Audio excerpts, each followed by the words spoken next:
Детално, кога ќе го расчлените договорот, до овој момент, кога ќе ги соберете обврските кои што произлегуваат од самиот договор, но и пеналите кои што треба да ги платиме поради тоа што се уште работната недела е 40 работни часа, а не е 60, а тоа е така бидејќи законот за работни односи е таков, а тој е таков затоа што Уставниот суд кажа дека е неуставно работната недела да биде 60 часа, а не 40 часа, по основ на обврски кои што се доспеани од самиот договор и пенали доспеани од самиот договор, доаѓаме до бројка од околу 230 до 250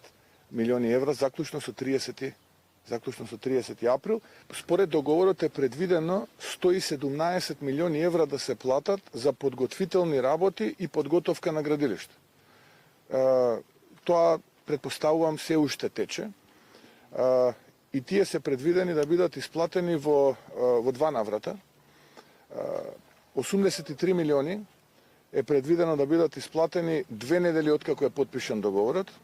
и дополнителни 30 милиони евра 45 дена откако е подпишан договорот. Предпоставувам дека они ги собрале овие две суми и ги исплатија во средата. И од информации со кои што располагаме, се уште има натегање помеѓу владата и фирмата изведувач околу банкарската гаранција, кога ќе се договорат, ќе бидат исплатени дополнителни 50 милиони евра по основ на авансно плаќање кои што се предвидени во самиот договор.